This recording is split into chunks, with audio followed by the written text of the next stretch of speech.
This is Omni-Fi. Today's story, the air tasted of ozone and distant, dying stars. Let's get into it. The event horizon of the wormhole did not shimmer.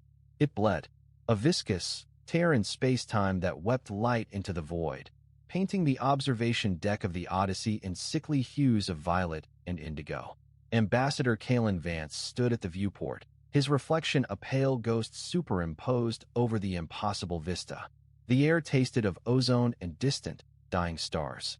Beside him, Commander Eva Rostova adjusted the collar of her uniform, the soft click of the fabric a stark counterpoint to the low hum of the ship's life support.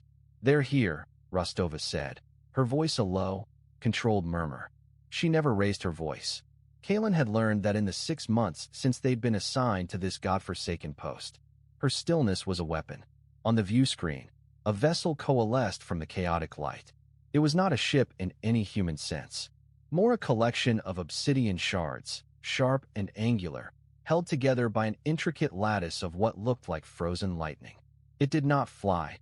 It unfurled, like a malevolent flower blooming in the vacuum.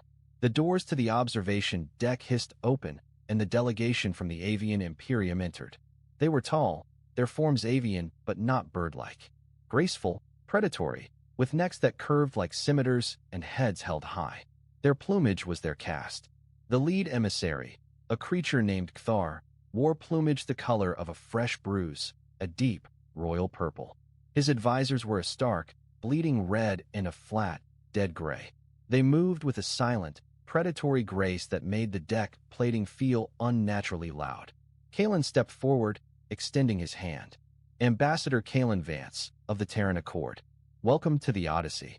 Thur did not take his hand. Instead, he tilted his head, a gesture that might have been curiosity or might have been a prelude to a strike. His voice, when it came, was a series of sharp, melodic clicks and whistles, translated instantly by the ship's universal translator. Asterisk, "We are honored by your hospitality, biped. Your vessel is adequate, a testament to your species' crude ingenuity." Asterisk, the words were polite, but the subtext was a scalpel. Kalen lowered his hand, feeling a familiar prickle of anger. It was a low-grade burn, a constant companion in these negotiations. The avians did not speak truth. They communicated in layers of deception, half-truths, and outright fabrications. To believe a single word they said was to court disaster. To dismiss everything was to miss the truth hidden beneath the lies. It was a linguistic minefield, and Kalen was the only one on his team who seemed to have a map, however incomplete. "The wormhole is stable," Kalen began, choosing a neutral topic. "Our scientists confirm it will remain so for the next 72 standard hours. More than enough time for your delegation to conduct its survey." Thar's purple crest feathers flared slightly. Asterisk, "stable? A dangerous word, Ambassador. Stability is an illusion. We have observed fluctuations in the quantum foam. Minor, but present. Your science is optimistic." Asterisk, the lie was subtle. There were no fluctuations. Kalen had the data himself. The avians were testing him, probing for weaknesses. Rostova stood to Kalen's left, a silent statue. He could feel her, a cool, focused presence at the edge of his consciousness. Her emotional state was a placid lake, and his own anger was a pebble dropped into it. He felt the faintest echo of her calm, a counterweight to his own rising frustration. It was the reason he was here. The Terran Accord's secret weapon, emotional contagion. In close proximity, humans involuntarily shared their feelings. A diplomat could project serenity, a soldier could broadcast courage. Rostova was his anchor. "Optimism is a necessary tool for diplomacy, Ambassador Kthar," Kalen replied, keeping his voice level. He forced a placid expression, projecting an aura of unwavering calm. He felt Rostova's serenity deepen, a cool tide washing over his own internal fire. It was a delicate, exhausting dance. The negotiations continued in the sterile, circular conference room. Kthar was a master. He would offer a concession wrapped in an insult, praise a treaty point, while simultaneously undermining it with a veiled threat. His red and gray advisors chimed in. There lies a complex counterpoint to their leader's melody. Kalen found himself navigating a labyrinth of falsehoods, his mind a constant whirlwind of analysis. "Your species' history of conflict is fascinating," Thar trilled, his head feathers shimmering. Asterisk, so many wars, over such trivial resources. It speaks to a certain passion, a lack of discipline. Asterisk, the insult was clear. Passion was weakness. Discipline was strength. Kalen felt a fresh wave of anger.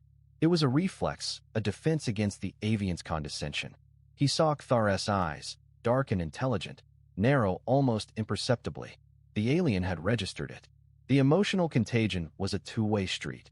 Kalen couldn't shield his own feelings from them, not completely. He was broadcasting his anger like a faulty distress beacon.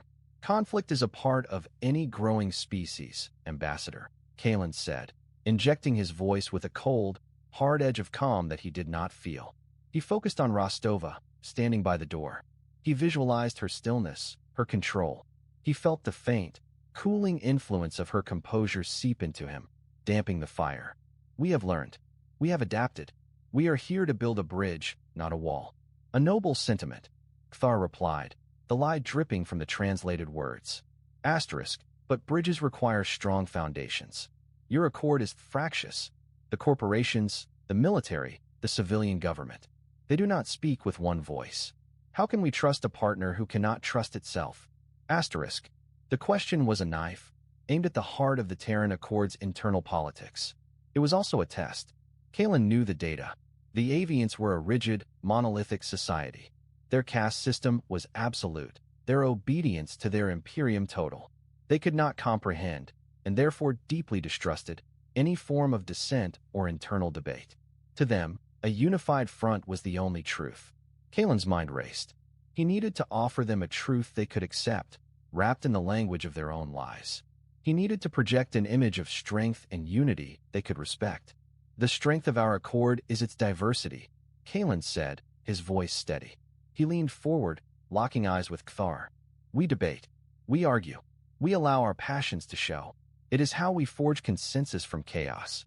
It is a process you, with your rigid structure, may find inefficient. But it is our truth. It is our strength. He saw Kthar's crest feathers twitch. The alien was intrigued. He had offered a partial truth, a genuine belief, but framed it in the aviant's own terms, framing their chaotic debate as a form of disciplined strength. It was a small victory, but a victory nonetheless. He felt Rostova's approval like a quiet hum at the edge of his mind. That night, Kalen found himself unable to sleep. The conference room, the aviant's cold eyes, the constant hum of Rostova's projected calm, it all replayed in his mind. He stood in his small quarters, staring out at the bleeding light of the wormhole. The anger was a low, persistent thrum beneath his ribs. He had spent his entire life learning to control it, to master it, to turn it into a tool. But here, in the face of the aviant's absolute, unyielding dishonesty, it felt like fighting a tidal wave with a teaspoon. He activated the ship-wide comm, Rostova, my office. Now, the door hissed open a minute later. Rostova entered, her movements economical. She didn't ask why he'd summoned her. She simply stood before his desk, her posture perfect. He's toying with me, Kalen said, his voice low and tight. Every word is a trap. Every concession is a new weapon for him to use against us. I feel like I'm drowning in lies. Rostova's face was an unreadable mask. Your control is excellent, Ambassador. You projected the required calm.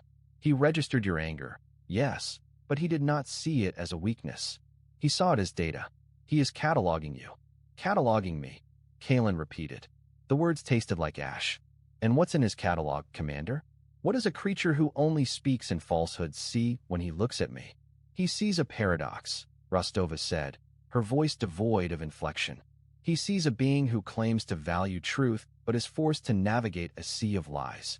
He sees a diplomat who projects calm but burns with a quiet fury.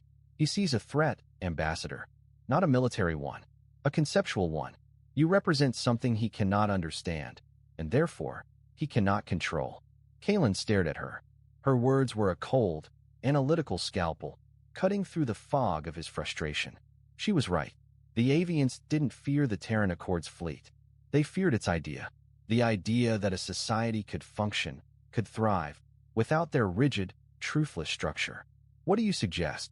Kalen asked, the anger receding, replaced by a cold, hard clarity. We must give him a truth he can accept, Rostova said. A truth that affirms his worldview while giving us what we need. Kalen leaned back in his chair, the worn leather creaking. Go on. The wormhole, she said. It's not just a passage. It's a resource. We've detected exotic particles emanating from its event horizon. Particles with unique energy signatures.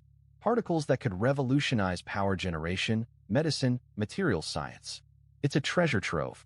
Kalen understood immediately. The Avians valued strength, resources, power. They understood conquest and acquisition. They would never understand the abstract concept of mutual benefit, but they would understand a prize. So we offer them a share, Kalen said, a plan forming in his mind. We frame it not as cooperation, but as a partition, a division of spoils.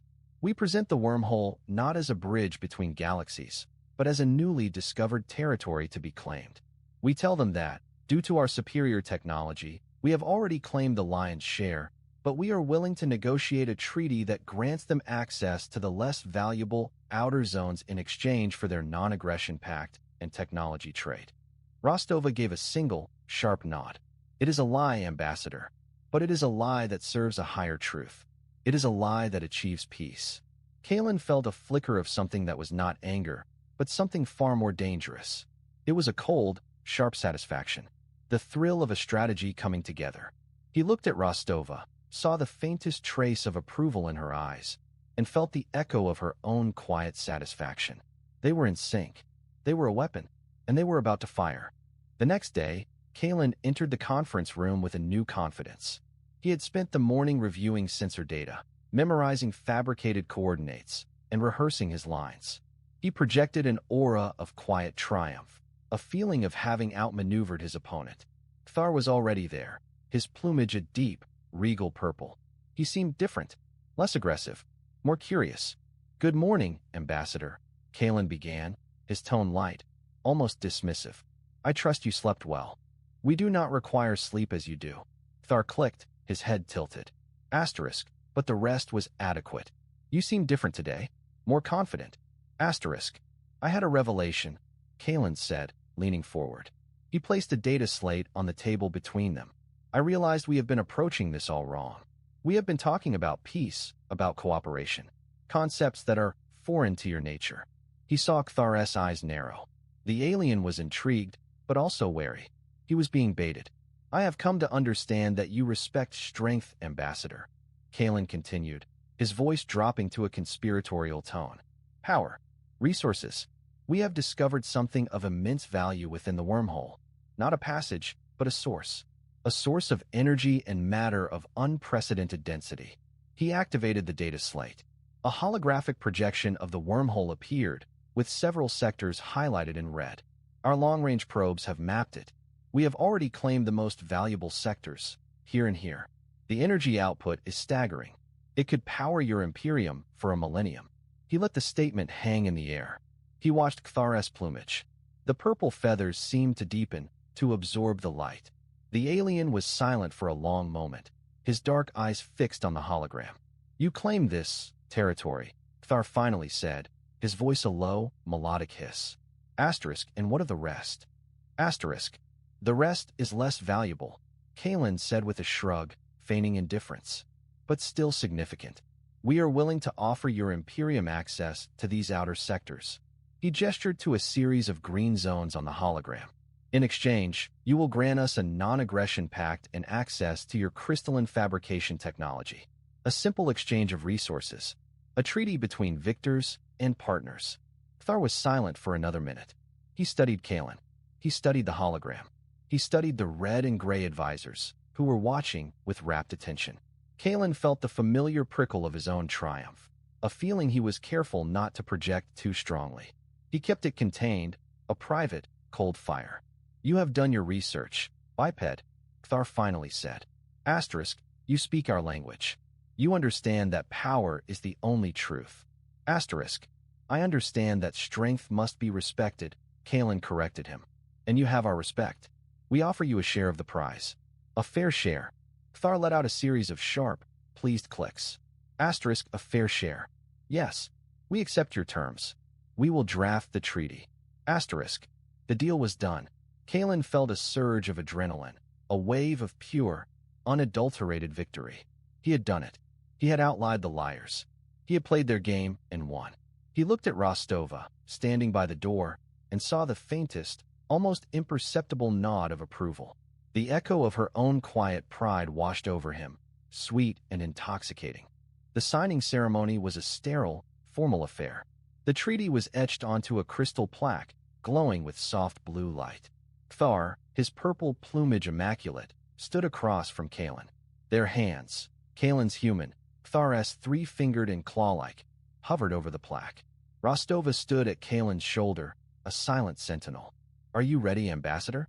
Rostova murmured, so only he could hear. "Ready," Kalen replied. His heart was a drum against his ribs.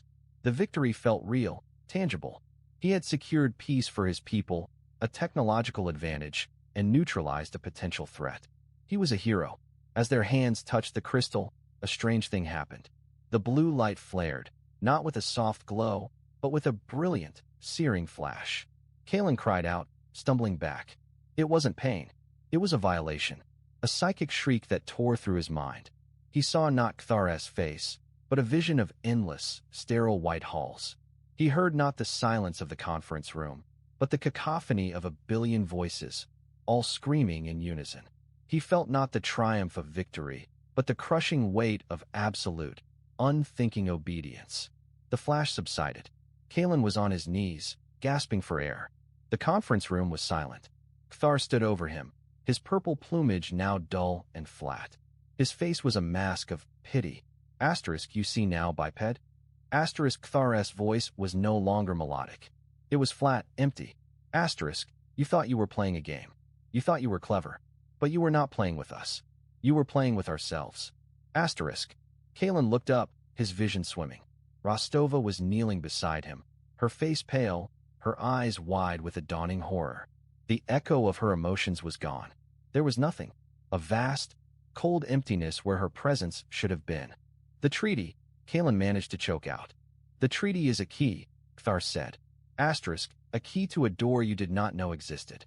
A door in your own mind. Asterisk. The truth crashed over Kalen, a tsunami of understanding that washed away his triumph and left only ash. The Avians didn't lie to deceive. They lied because it was the only way they could communicate with beings who possessed individual consciousness. Their own minds were a hive mind, a collective consciousness bound by absolute, unbreakable loyalty. They could not comprehend the concept of a private thought, a secret desire, a personal belief. To them, the idea of a mind that was not shared was a terrifying, chaotic void. Their lies were not attempts to mislead. They were attempts to translate. They were clumsy, brutal efforts to map the chaotic landscape of individual thought onto their own shared, orderly reality. When Kalen had offered them the treasure of the wormhole, he hadn't been playing a game. He had given them a concept they could understand, a resource, a territory to be claimed, and in return, they had given him a gift. The key. The treaty was not a contract between two nations. It was a psychic handshake, a bridge. By accepting their terms, by participating in their game, he had opened a direct line to their collective consciousness. He had not outlied them. Hope you enjoyed this Omni-Fi original. Subscribe for daily sci-fi stories.